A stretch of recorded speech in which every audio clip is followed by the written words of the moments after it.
Now, from WYDC TV, this is Big Fox News at 10.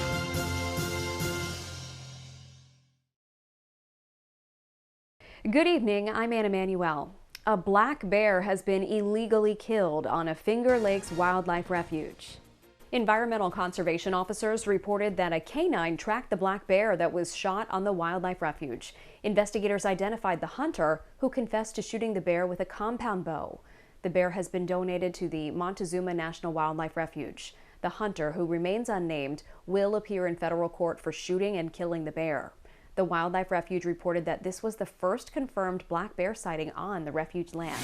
A Bath man arrested on rape charges following an investigation into a sexual assault. 35-year-old William Newton was arrested after an incident that took place November 30th. Police noted that Newton and the victim did not know each other.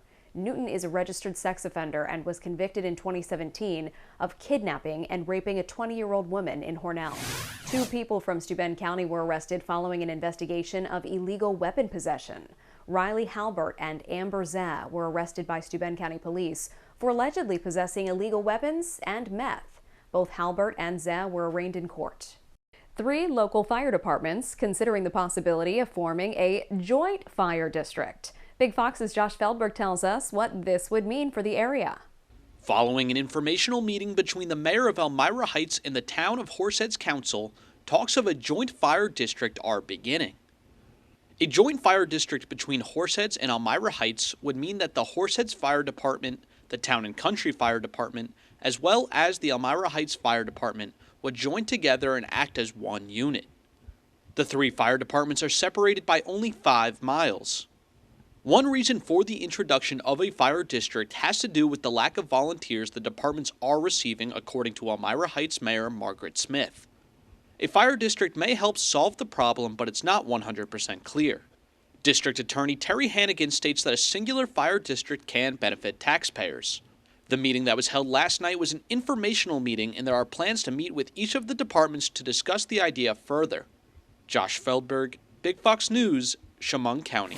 The former Star Gazette building in downtown Elmira has been purchased for $190,000. Giuseppe Holding LLC has purchased the building. Plans for the development of the building are unknown at this time. Brittney Griner is back on U.S. soil after the Biden administration swapped her for a notorious convicted Russian arms dealer. While many are celebrating Griner's return, some lawmakers question the cost. Madeline Rivera reports. This was the plane carrying Brittney Griner. It arrived in San Antonio's Kelly Field Friday morning, the climax of the WNBA star's plight. Russian Federal Security Services captured the moment Griner learned she was heading home after roughly 10 months in Russian custody. Do you know where to head into? No. Griner supporters are cheering her return. I'm overjoyed that BG will be reunited with her parents. I first heard Brittney was coming home. I thought it's about time. Despite the celebration, the White House says the one-for-one prisoner swap was a painful decision for President Biden, who had also hoped to secure the release of Paul Whelan. Whelan is a former Marine who was detained in Moscow in 2018 on espionage charges that the U.S. calls a sham.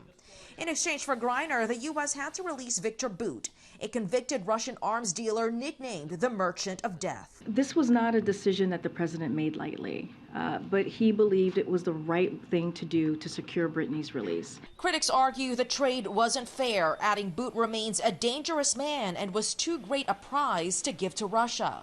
This is a man that went around trying to kill American soldiers. This is a man who sells weapons. We're now having a war in Ukraine that Biden is concerned about. Others wonder whether the swap could embolden U.S. enemies to take Americans hostage and use them as bargaining chips. The broader concern is that this sends a signal that if you are a rogue regime or an enemy of America and you want to improve your geopolitical position, take an American hostage. Griner is undergoing a health evaluation at the Brooke Army Medical Center in San Antonio, which treats patients who have survived torture or other trauma. In Washington, Madeline Rivera, Fox News. Kyrsten Sinema is leaving the Democratic Party. The senator from Arizona said she has registered as an independent, writing in an op-ed for Arizona Central. Sinema later told Politico she doesn't plan to caucus with Republicans. Her move is unlikely to change the Democratic Party's control in the next Senate. The party holds a 51 to 49 majority that already includes 2 independents, Senators Bernie Sanders of Vermont and Angus King of Maine. Sinema was elected in 2018 after 3 terms in the House. The Harry Potter-themed bakery in Elmira is hosting a special tea party this holiday season. The Hogwarts Holiday Party is 10 days away on December 19th. The tea party will begin at 2. It will feature mini pizzas, cheese and blueberry scones, and assorted Christmas cookies, and much more. To find out more, visit Honey Duke's Confections on Facebook. Bring your children to breakfast with Santa this weekend. Santa has breakfast reservations at 9 a.m. this Sunday at the Corning Radisson. Santa will take photos and Christmas gift lists from children during the event.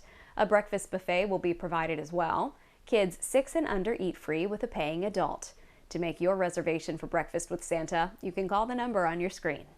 A group of carolers are opting to keep the reindeer and the sled in the barn this year and instead are bringing holiday cheer by way of golf cart. Lauren Clark reports. 'Twas 17 days before Christmas. This is Santa Claus and I'm the elf. And all through the Pebble Creek retirement community. We wish you a Merry Christmas and a Happy New Year. Festive residents dressed up in Santa hats, lights, even as Cousin Eddie.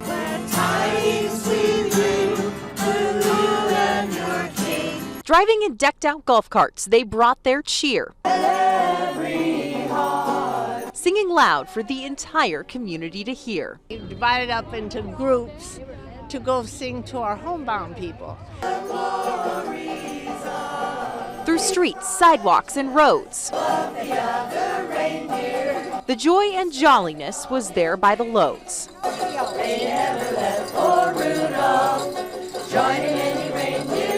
And if you were there that Thursday, what could you say? So wonderful that we can do something to help those who are unable to participate the way we do. And so it's a give and take gift, and we're just so grateful that we can do that. But that the spirit of the holidays is just one act of kindness away. We wish you a Merry Christmas and a Happy New Year. Your complete forecast is next. Plus, a look at the huge car theft spike in many cities across the country. Stay with us. Here's your local stock market update from Big Fox.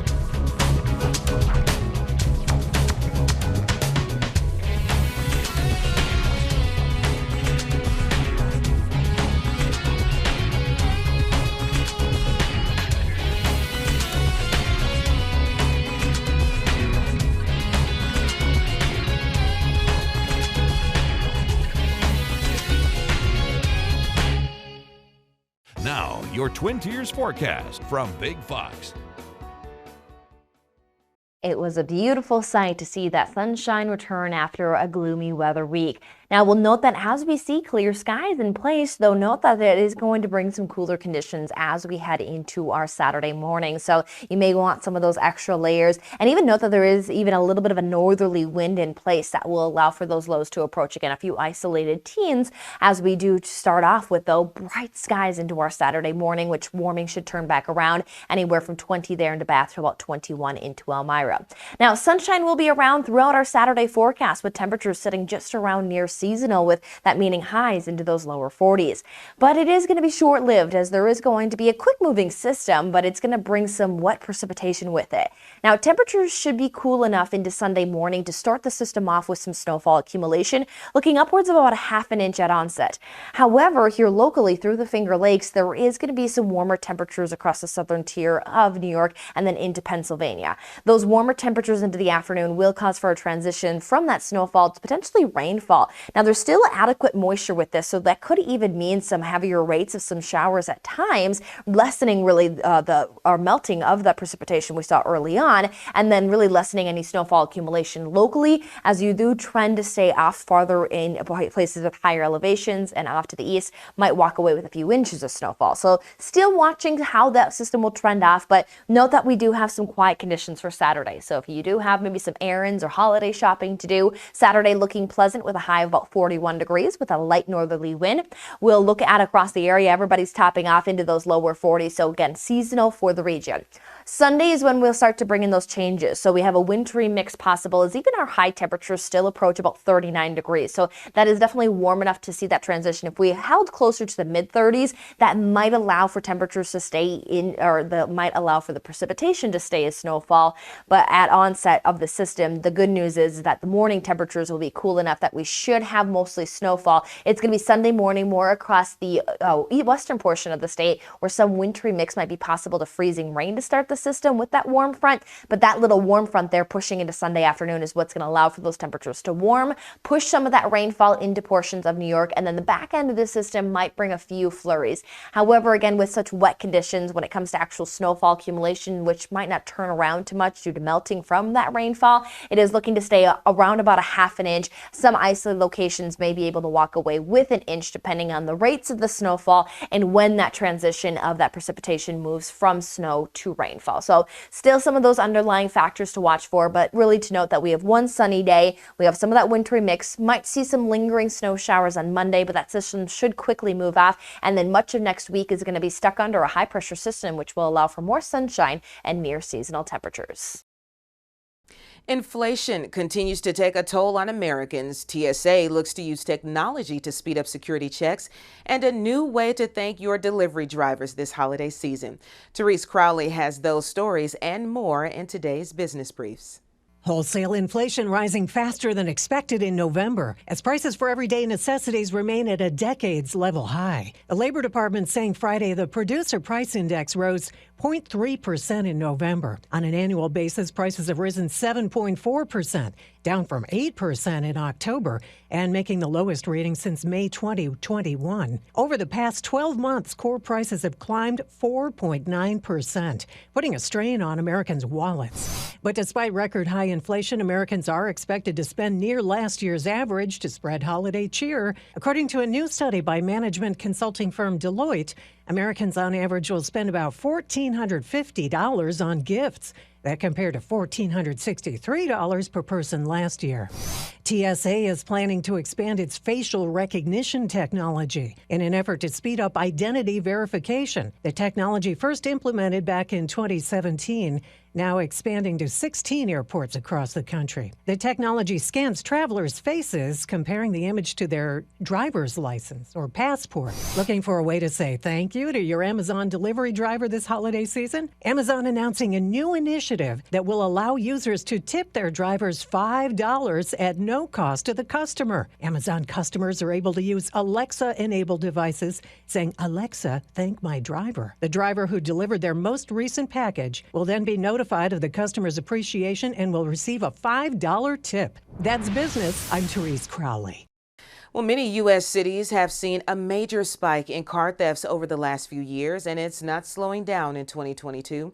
Madison Scarpino has more on this and what some agencies are doing to stop the crimes from just outside St. Louis. Here in eastern Missouri, the local police departments are in their second year of teaming up as a task force to help prevent car thefts, and it's working. Their operation inspired other police departments to launch similar programs with the common goal of stopping these criminals.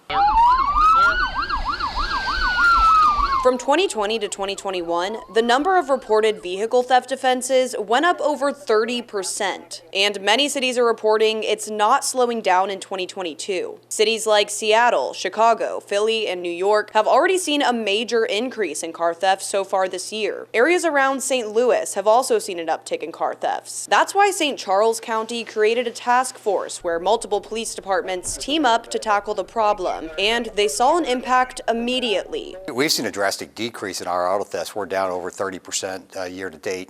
And I think a lot of it's a direct result of this task force. On certain nights, dozens of additional officers position themselves in neighborhoods known for high criminal activity. What we do is old-fashioned police work with better training and better technology. We're using drones, license plate readers, aircraft.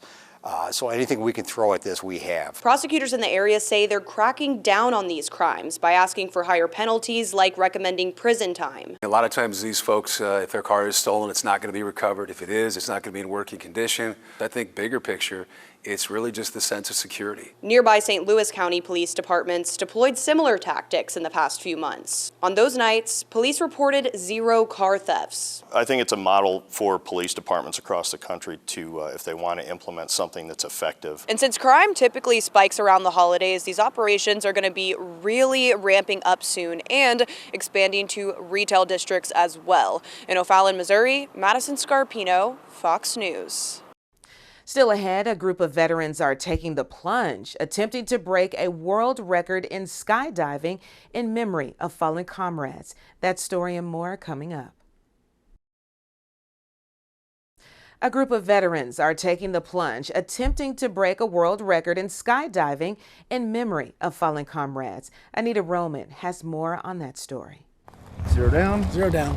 The last flight of final practice jump for a team of 10 veterans, all retired or former special operations, ready to take on the 777 expedition. 777 is jumping all 7 continents in basically the fastest time that you can. No one has ever done it.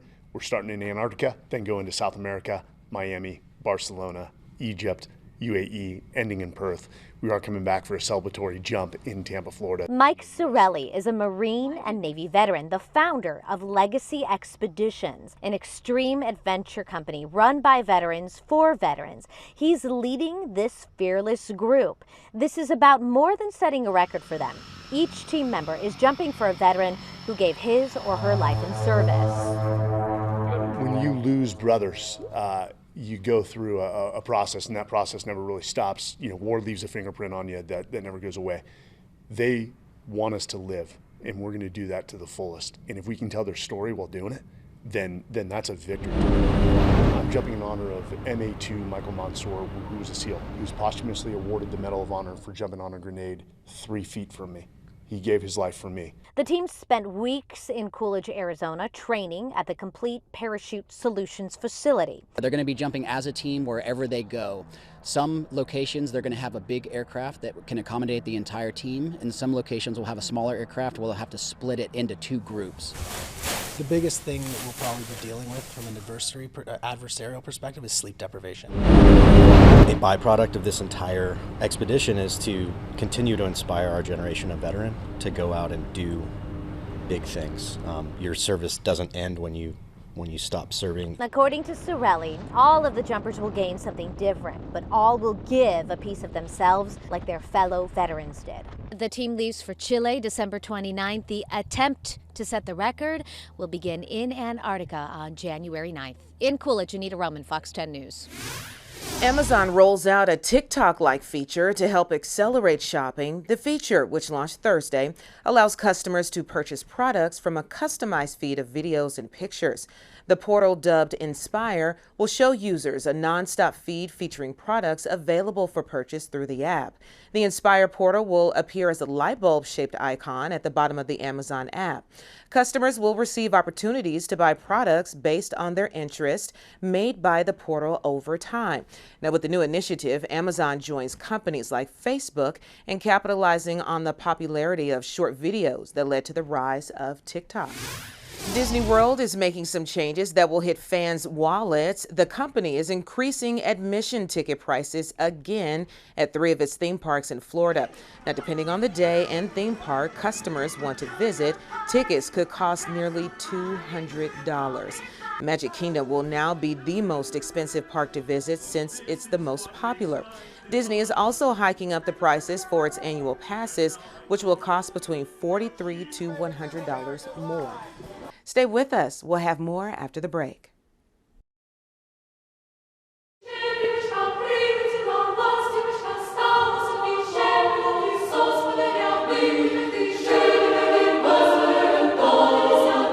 And we want to leave you with a smile. A Ukrainian youth choir performs in Copenhagen, Denmark, despite the Russian war.